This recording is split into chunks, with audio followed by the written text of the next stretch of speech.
Hello YouTube and welcome back to the FIFA 17 Sunderland Career Mode. This is episode 40 here as we get into it with the game away to Wolverhampton Wanderers at Molineux in the Premier League.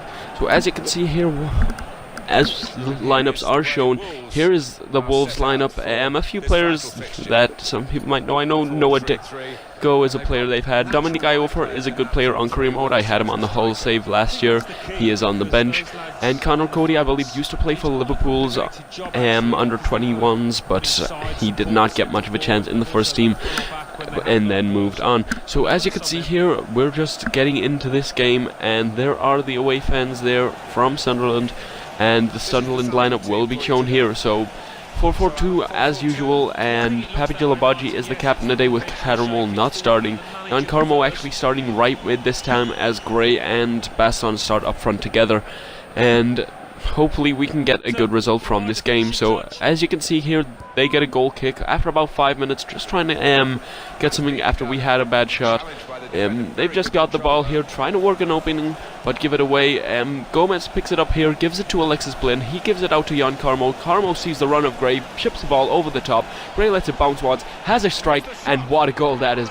I just want to say, I chipped the ball over the top by Carmo. I was thinking about crossing, but as soon as I saw the ball bounce up, I decided I'm just going to hit that, and what a goal it was by Andre Gray. He just hit it on the half volley into the top right corner, no chance for the goalkeeper. What a goal. A little bit similar to the goal Jamie Vardy scored against Liverpool last season in the Premier League, but a bit different because it's a bit closer, a worse angle, but it did take a bounce while Vardy's, I think, may have. I'm not sure. But anyway, we're coming forward again here. Guerrero gives it to Danny Barrera. Barrera has a strike on his right foot, and that flies into the bottom right-hand corner. The keeper got a shot, a touch to it, but he could not keep it out. Really good strike by Danny Barrera. He scores, our Scout Future Star, he scores a few every now and then, and a decent strike from him when he's in the starting lineup today. So a good effort by Barrera. As you can see here, coming into the game with less than 20 minutes to go, Jan Carmo picks up the ball down the right-hand side, gives it to Gray. He gives it to Baston. Baston to Barrera. He sees the run of Guerrero. Guerrero has a strike. It's really well saved by the goalkeeper. Carmo picks it up, has a touch, and what a goal that is as well. So two really good goals in this game. I do believe Gray's was a really good goal, probably his goal of the season so far, if not goal of the series. But Carmo picks it up and has a really good strike of his own. Like I say, it's unlucky because in most of the time that would be goal of the month for the team, but this time it isn't even goal of the game. But two really good strikes in this game, as well as a decent one from Barrera. So three decent goals for us today.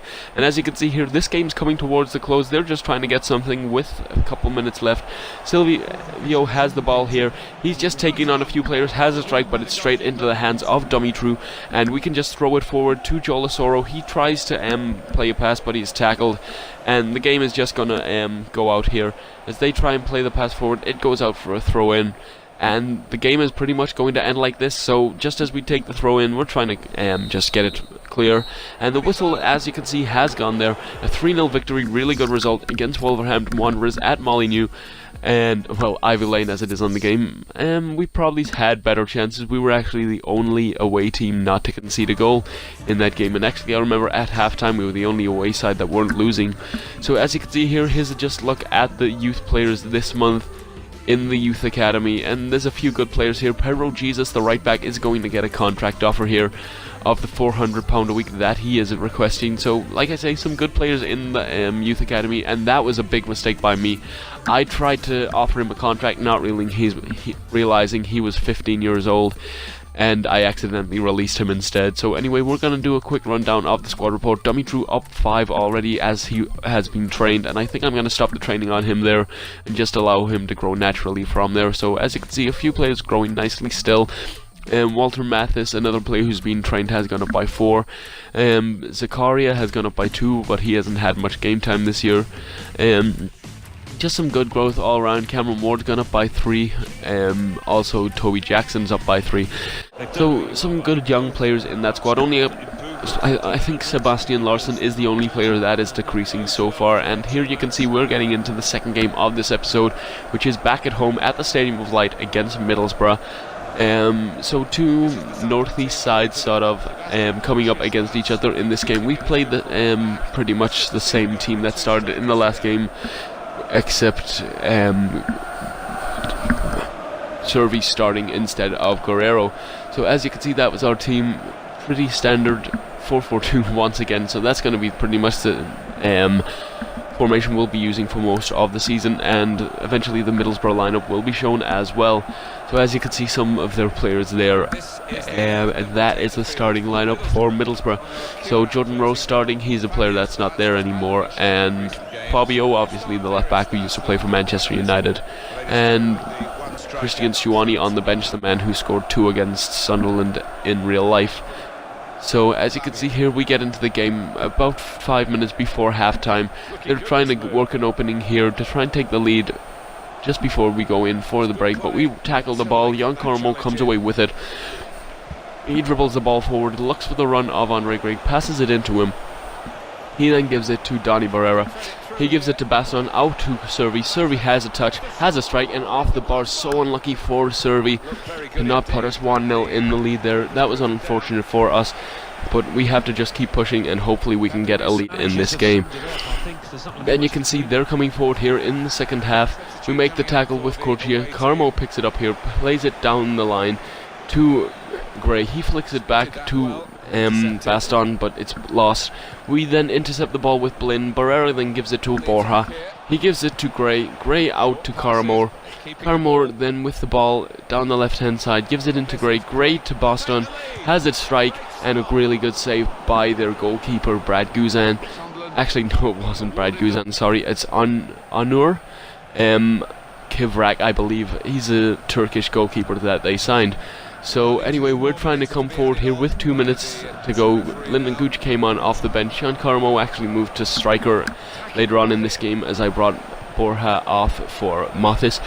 And I try and play the ball out to Mathis, but it was a really poor ball. I paused the game there for no reason, and it was just because I was frustrated that pass was pretty poor, because Gooch decided to take a touch away from their goal and then try and pass it on the turn. So as you can see, pretty poor game there. We only had 1 strike on target.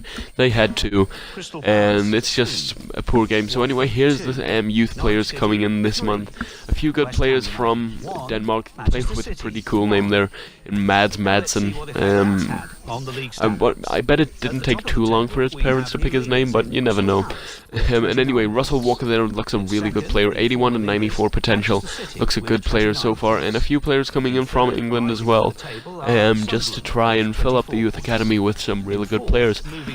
And as you can see here, that is how that is finishing, and we're coming into the final game of this episode, which is a game away to Stoke City at the Stoke City Stadium as known on the game, but I think it's a Bet365 stadium in real life. So anyway, there is the lineup for Stoke showing up on the team now. A few young players in there that you would not be used to seeing.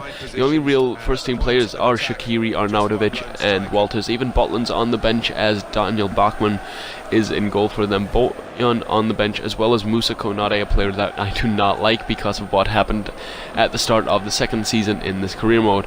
As you may not remember, but in the first transfer window that we did, the January transfer window of season 1, we signed him on a pre-contract, but for some reason he ended up going to Stoke on a pre-contract, so I'm not sure how that worked. But anyway, this is our team. Similar team once again, 4-4-2, Baston and Gray leading the line again. Canamo back in the starting lineup, Danny Barrera back on the bench, as well as Blin, and just hopefully getting a win from this game. So as you can see here, getting into it just before halftime, we pass it out wide to Servi. Servi runs the ball down the wing, cuts back onto his left foot, gives it to Andre Gray, has a strike, it's blocked. Cadamo picks up the ball here, gives it to Baston, he plays it in to Farrell, he hits it on the turn, and a great goal by Craig Farrell for his second goal of the season.